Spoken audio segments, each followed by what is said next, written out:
dia 22 de janeiro de 2018. Paraíso, primeiro capítulo.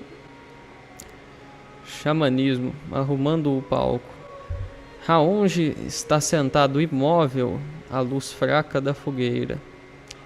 Ele sente o corpo flexionar por dentro, o que o faz pensar no ato de engolir uma enguia. Assim que formou este pensamento, a cabeça de uma enguia, enorme e banhada no azul elétrico, surgiu obedientemente no espaço escuro entre suas pupilas. Espírito mãe da primeira cachoeira, avó dos primeiros rios, mostre-se, mostre-se. Respondendo às vozes, o espaço escuro por trás da enguia, que agora estava girando devagar, encheu-se de fagulhas. Ondas de luz saltavam cada vez mais alta, acompanhado por um rugido que crescia em intensidade. É a primeira Maria. A voz é de Manji, o velho xamã da aldeia Jarocamena. Ela é muito forte, muito forte. Manji fica em silêncio enquanto as visões o envolvem. Estão margem do Venturi, o mundo real, a zona azul.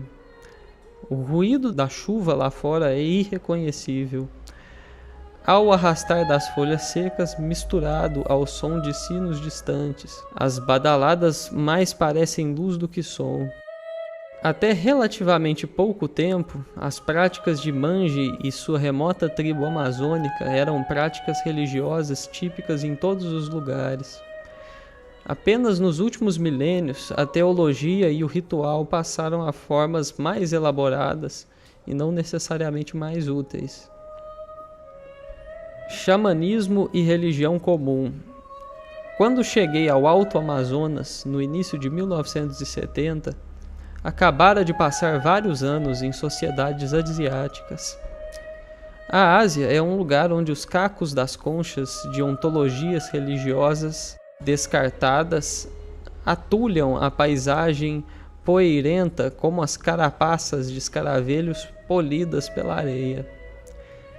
Eu tinha viajado através da Índia em busca do miraculoso, visitara seus templos e ashrams, suas selvas e seus refúgios nas montanhas, mas a yoga, chamado de uma vida inteira, obsessão de alguns poucos disciplinados e ascetas, não foi suficiente para me levantar as paisagens interiores que buscava.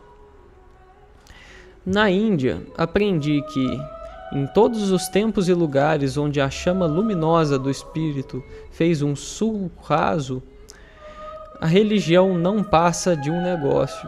A religião na Índia nos encara com olhos cansados do mundo, familiarizados com 4 milênios de politicagem sacerdotal. A moderna Índia hindu era para mim uma antítese e um prelúdio adequado ao xamanismo quase arcaico que encontrei no baixo rio Putumayo, na Colômbia, quando lá cheguei para estudar o uso xamânico das plantas alucinógenas.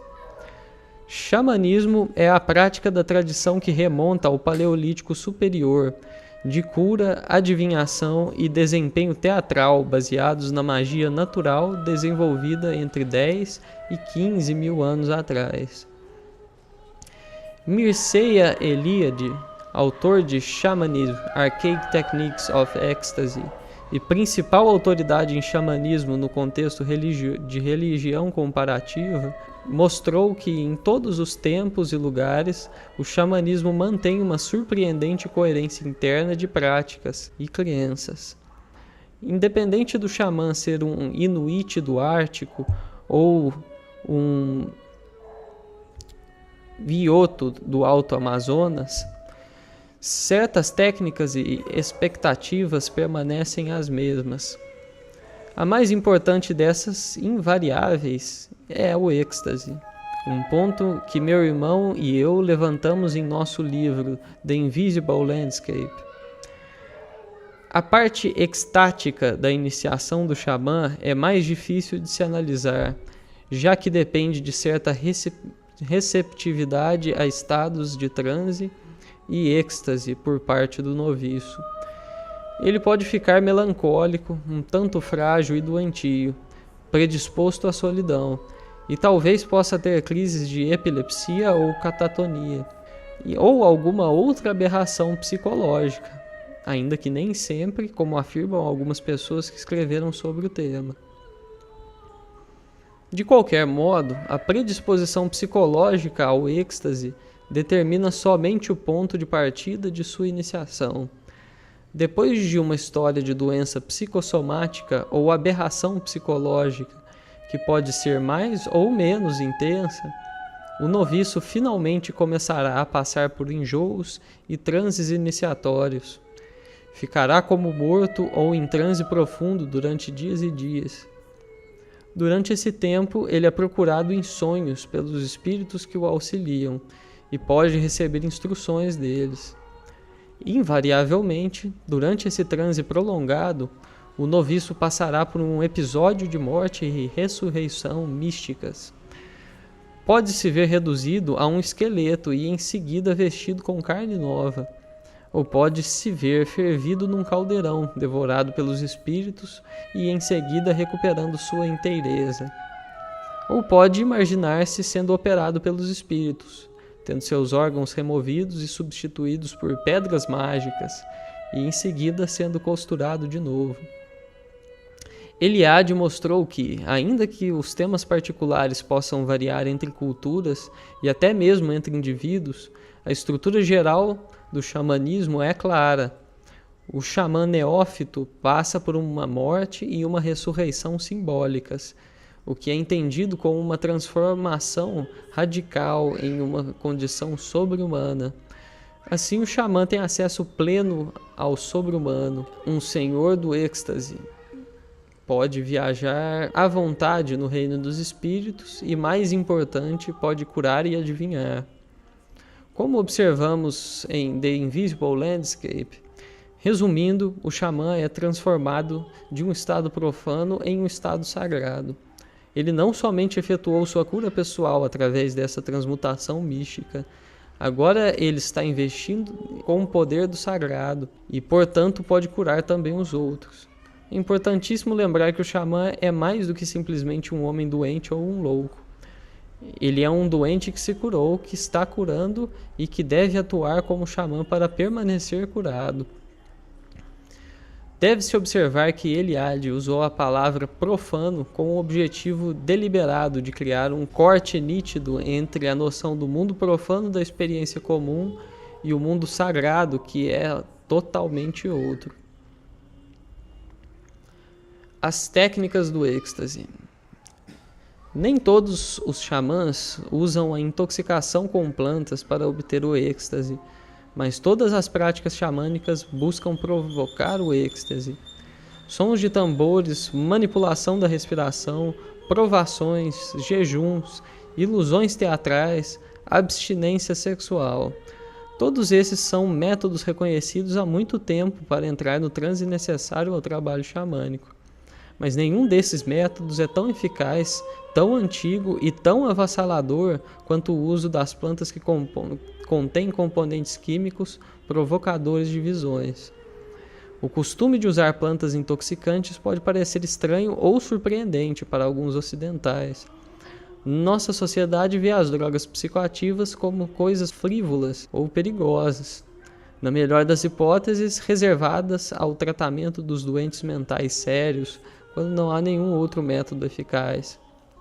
Guardamos a noção do curador na figura do profissional médico, que através da posse do conhecimento especial pode curar.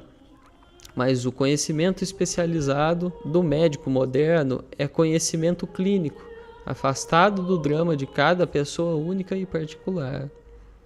O xamanismo é diferente. Se são usadas drogas, em geral, é o xamã e não o paciente quem tomará. A motivação também é completamente diversa. As plantas usadas pelo xamã não se destinam a estimular o sistema imunológico ou as defesas naturais do corpo contra a doença. As plantas xamânicas permitem que o curandeiro viaje a um reino invisível, onde a causalidade do mundo comum é substituída pelo raciocínio da magia natural. Nesse reino, a linguagem, as ideias e o significado têm mais poder do que a causa e o efeito. As simpatias, as ressonâncias, as intenções e a vontade pessoal são ampliadas linguisticamente através da retórica poética. A imaginação é invocada e algumas vezes suas formas tornam-se visíveis. Dentro da estrutura mental do xamã, as conexões comuns do mundo e daquilo que chamamos leis naturais são desenfatizadas ou ignoradas. Um mundo feito de linguagem. As evidências reunidas em milênios de experiência xamânica dizem que, de certo modo, o mundo é na verdade feito de linguagem. Ainda que contrariando as expectativas da ciência moderna, essa proposição radical concorda com boa parte do atual pensamento linguístico. A revolução linguística do século XX, segundo a antropóloga Misa Landau, da Boston University, é o reconhecimento de que a linguagem não é apenas um instrumento para a comunicação de ideias sobre o mundo, mas, em primeiro lugar, uma ferramenta para dar vida ao mundo. A realidade não é simplesmente experimentada ou refletida na linguagem. Em vez disso, é, de fato, produzida pela linguagem. Segundo o ponto de vista do xamã psicodélico, o mundo parece existir mais na natureza de uma expressão vocal ou de uma narrativa do que relacionado a qualquer modo aos leptons e baryons, ou carga e spin, dos quais falam nossos sumos sacerdotes, os físicos. Para o xamã, o cosmos é uma narrativa que se torna real enquanto é contada e enquanto conta a si própria. Essa perspectiva implica que a imaginação humana pode controlar o leme de estar no mundo. A liberdade, a responsabilidade pessoal e uma consciência humilde do verdadeiro tamanho e da inteligência do mundo combinam-se nesse ponto de vista para torná-lo uma base adequada a uma verdadeira vida neo-arcaica. Uma reverência pelos poderes da linguagem e da comunicação e uma imersão neles são as bases do caminho xamânico. É por isso que o xamã é o ancestral remoto do poeta e do artista. Nossa necessidade de fazer parte do mundo parece exigir que nos expressemos através da atividade criativa. As fontes definidas dessa criatividade estão ocultas no mistério da linguagem. O êxtase xamânico é um ato de rendição que autentica o eu individual e aquilo a que ele se rende, o mistério de ser. Como nossos mapas da realidade são determinados pelas circunstâncias atuais, tendemos a perder a consciência dos padrões mais amplos de tempo e espaço. Somente através do acesso ao outro transcendente podem ser vislumbrados esses padrões de tempo e espaço e o nosso papel dentro deles. O xamanismo procura esse ponto de vista mais alto, que é alcançado através de um feito de perícia linguística. Um xamã é alguém que conseguiu uma visão dos princípios e dos fins de todas as coisas e que consegue comunicar essa visão. Para o pensador racional isso é inconcebível, mas as técnicas do xamanismo são dirigidas para esse objetivo e essa é a sua fonte de poder. Dentre as técnicas do xamã, a mais importante é o uso de alucinógenos vegetais, repositórios da gnose vegetal viva que se encontra agora praticamente esquecida em nosso passado. Uma realidade dimensional mais elevada. Ao entrar no domínio da inteligência vegetal, o xamã ganha, de certo modo, acesso privilegiado a uma perspectiva dimensional mais elevada sobre a experiência. O bom senso presume que, apesar da linguagem estar sempre evoluindo, a matéria-prima daquilo que a linguagem expressa é relativamente constante e comum a todos os seres humanos. Além disso, também sabemos que a língua Hopi não tem tempos ou conceitos de passado ou futuro. Como então o mundo Hopi pode ser igual ao nosso? E os inuites não têm o pronome pessoal da primeira pessoa. Como então o mundo deles pode ser igual ao nosso? As gramáticas das línguas, suas regras internas, têm sido cuidadosamente estudadas. Ainda assim, muita pouca atenção foi dedicada a examinar o modo como a linguagem cria e define os limites da realidade. Talvez a linguagem seja mais adequadamente compreendida quando pensada em termos de magia, já que a postura básica da magia é de que o mundo é feito de linguagem. Se a linguagem é aceita como o primeiro elemento do conhecimento, então nós, do Ocidente, fomos tristemente enganados. Somente as abordagens xamânicas poderão nos dar respostas às questões que achamos mais interessantes. Quem somos, de onde viemos e para que destino nos dirigimos? Essas perguntas nunca foram mais importantes do que hoje em dia, quando as evidências do fracasso da ciência em nutrir a alma da humanidade estão ao nosso redor. O nosso tédio não é somente um tédio temporal do espírito. Se não tivermos cuidado, nossa condição será uma condição temporal do corpo e do espírito coletivos.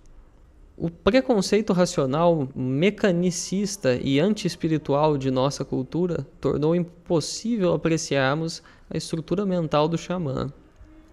Somos cultural e linguisticamente cegos ao mundo das forças e interconexões que permanecem claramente visíveis aos que mantiveram um relacionamento arcaico com a natureza. É claro que quando cheguei à Amazônia, 20 anos atrás, não sabia nada disso. Como a maioria dos ocidentais acreditava que a magia era um fenômeno dos ingênuos e primitivos, que a ciência poderia dar uma explicação para o funcionamento do mundo. Nessa posição de ingenuidade intelectual, encontrei pela primeira vez cogumelos contendo psilocibina em San Agustín, no Alto Madalena, sul da Colômbia. Mais tarde, e não muito distante dali, em Florência, também encontrei e usei infusões visionárias feitas com cipós Banisteriopsis, o iagé ou ayahuasca das lendas underground dos anos 60. As experiências que tive durante essas viagens foram pessoalmente transformadoras e, mais importante, me apresentaram a uma classe de experiências vitais para a restauração do equilíbrio entre nossos mundos social e ambiental. Compartilhei da mente grupal gerada nas sessões de visões dos ayahuasqueiros. Vi os dardos mágicos de luz vermelha que um xamã pode mandar contra outro. Porém, mais reveladores do que os feitos paranormais dos magos e curandeiros espirituais foram as riquezas interiores que descobri em minha mente no auge dessas experiências. Ofereço o meu relato como uma espécie de testemunho, um homem comum. Se essas experiências aconteceram comigo, elas podem fazer parte da experiência geral dos homens e das mulheres em todo o mundo. Um momento xamânico. Minha educação xamânica não foi especial. Milhares de pessoas, de um modo ou de outro, concluíram que as plantas psicodélicas e as instituições xamânicas implicadas por seu uso são instrumentos profundos para a exploração das profundezas internas da psique humana. Agora, os xamãs psicodélicos constituem uma subcultura mundial e crescente de exploradores hiperdimensionais, muitos dos quais são cientificamente sofisticados. Uma paisagem começa a entrar em foco, uma região ainda pouco vislumbrada, mas que vem surgindo, chamando a atenção do discurso racional e possivelmente ameaçando confundi-lo. Ainda podemos nos lembrar de como devemos nos comportar, de como assumir o lugar correto no padrão de conexão, na teia contínua de todas as coisas. A compreensão de como alcançar esse equilíbrio depende das culturas esquecidas e maltratadas que sobrevivem nas florestas úmidas e nos desertos do terceiro mundo, e nas reservas para onde as culturas dominadoras forçam os povos aborígenes. A gnose xamânica pode estar morrendo. Certamente está mudando. Mas os alucinógenos vegetais, que são sua origem da mais antiga religião humana, continuam como uma fonte que jorra, refrescante como sempre. O xamanismo é vital e real devido ao encontro do indivíduo com o desafio e o espanto, o êxtase e a exaltação induzido pelas plantas alucinógenas. Meus contatos com o xamanismo e os alucinógenos na Amazônia me convenceram de sua importância salvadora. Depois de me convencer, decidi filtrar as várias formas de ruído linguístico, cultural, farmacológico e pessoal que obscureciam o mistério. Tive a esperança de destilar a essência do xamanismo, de descobrir o esconderijo da epifania. Quis ver além dos véus de suas danças sinuosas. Como um voyeur cósmico, sonhei confrontar a beleza nua. Um cínico do tipo dominador poderia se contentar em rejeitar isso como ilusão da juventude romântica. Ironicamente, já fui esse cínico. Sentia a loucura da busca. Sabia das dificuldades. O outro, a beleza platônica nua, você deve estar brincando. E devo admitir que houve muitas desventuras loucas pelo caminho. Devemos nos tornar loucos de Deus, falou uma vez o entusiasmado amigo Zen, querendo dizer, vai fundo. Buscar encontrar era um método que funcionara para mim no passado. Eu sabia que na Amazônia ainda sobreviviam práticas xamânicas baseadas no uso de plantas alucinógenas e estava determinado a confirmar minha intuição de que por trás desse fato havia um grande segredo não descoberto. A realidade superou a apreensão. O rosto manchado da velha leprosa ficou mais horroroso quando as chamas da fogueira saltaram subitamente no momento em que ela colocou mais lenha. Na semi-escuridão por trás da mulher, pude ver o guia que me trouxera a esse lugar sem nome, no rio Kumala antes. No bar da cidade, junto ao rio, este encontro casual com um barqueiro disposto a me levar para ver a milagrosa feiticeira da ayahuasca, lendária no local. Pareceu uma grande ocasião para uma história. Agora, após 3 dias de viagem pelo rio e de meio-dia lutando por trilhas tão enlameadas, a ponto de ameaçar arrancar as botas a cada passo, eu não tinha tanta certeza. Neste ponto, o objetivo original de minha busca, a autêntica ayahuasca da floresta, que diziam ser muito diferente da lavagem oferecida pelos charlatões no mercado, praticamente não tinha mais interesse para mim. Tome, cavalheiro, cacarejou a velha enquanto me passava um copo cheio do líquido negro espesso. Sua superfície tinha o brilho do óleo de motor. Ela deve ter crescido representando esse papel, pensei enquanto bebia. O líquido era quente e salgado, áspero e agridoce. Tinha gosto de sangue de uma coisa velha, muito velha. Tentei não pensar no quanto estava à mercê daquelas pessoas estranhas. Mas, na verdade, minha coragem estava fraquejando. Os olhos zombeteiros de Dona Catalina e do guia tinham ficado frios e pareciam com olhos de louva-a-Deus. Uma onda de sons de insetos, passando o rio acima, pareceu respingar a escuridão com cacos de luz amolada. Senti os lábios ficando dormentes. Tentando não parecer tão pesado quanto estava, fui até a minha rede e deitei de costas. Por trás de meus olhos fechados havia um rio de luz magenta. Ocorreu-me, numa espécie de pirueta mental, que deveria haver um helicóptero pousando sobre a cabana. Essa foi a minha impressão. Quando recuperei a consciência, parecia estar surfando no tubo de uma onda de informações transparentes e iluminadas, com dezenas de metros de altura. A empolgação deu lugar ao terror, quando percebi que a minha onda acelerava em direção a um litoral rochoso. Tudo desapareceu no caos trovejante de onda informacional indo de encontro à terra virtual. Mas tempo perdido e, em seguida, a impressão de ser um marinheiro naufragando, lançado a uma praia tropical. Sentia que estava apertando o rosto contra a areia quente. Tenho sorte de estar vivo. Ou será que estou vivo para ter sorte? Comecei a rir. Nesse ponto, a velha começou a cantar.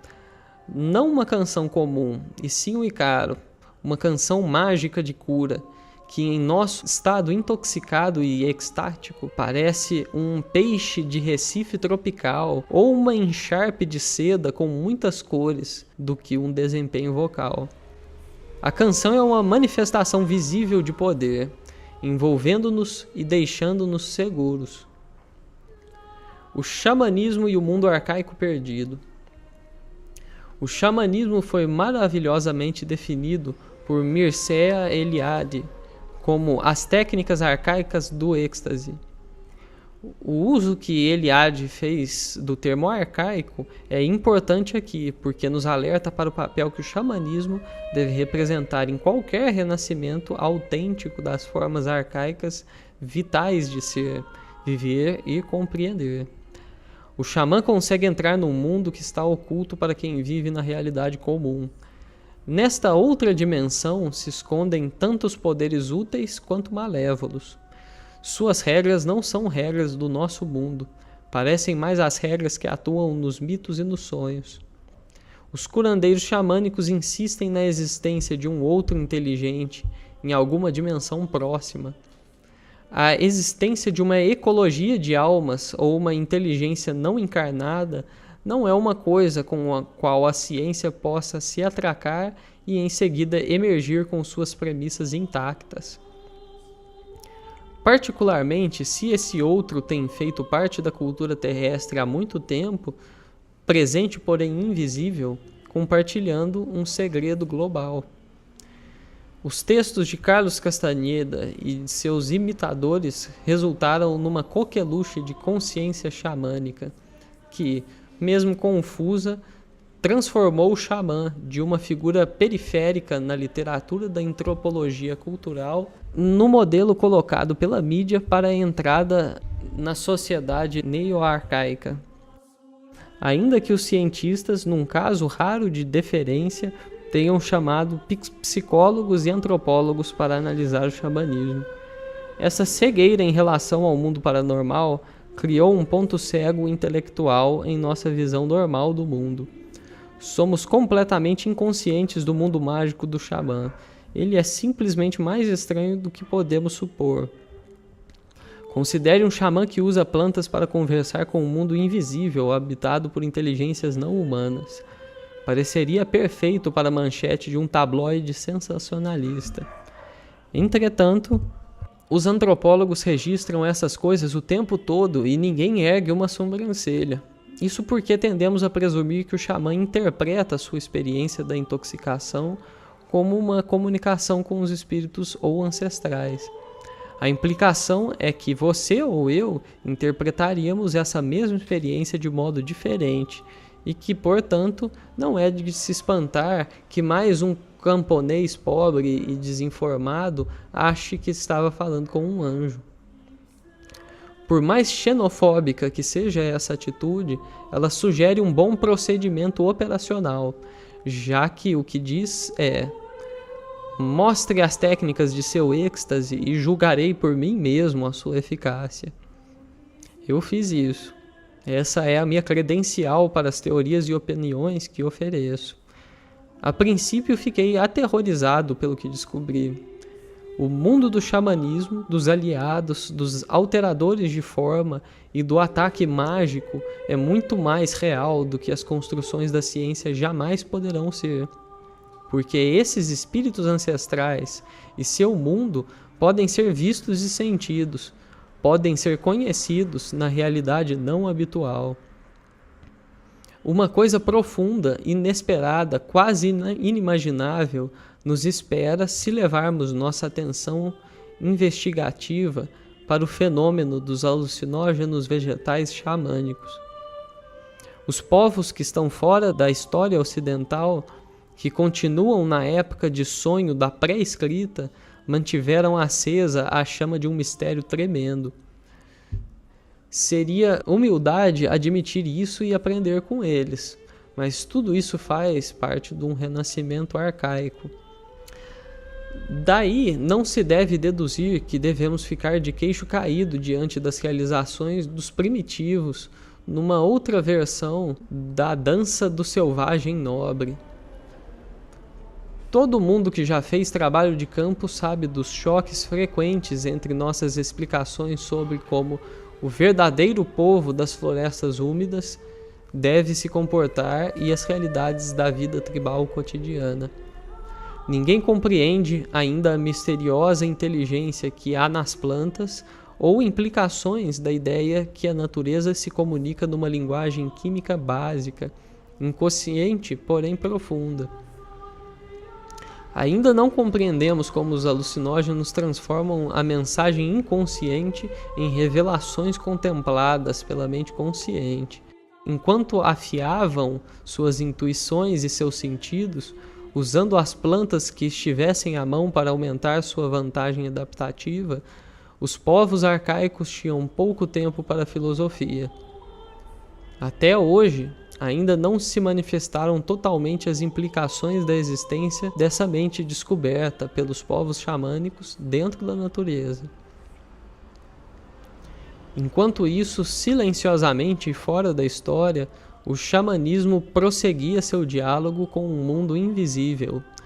O legado do xamanismo pode atuar como uma força estabilizadora, destinada a redirecionar nossa consciência para o destino coletivo da biosfera. A fé xamânica é de que a humanidade tem aliados. Existem forças favoráveis à nossa luta para nascermos como espécie inteligente. Mas são forças silenciosas e tímidas. Podem ser procuradas não na chegada de frotas alienígenas no céu da Terra, e sim aqui perto, na solidão dos locais ermos, junto às cachoeiras e sim nas pastagens agora tão raras sob nossos pés.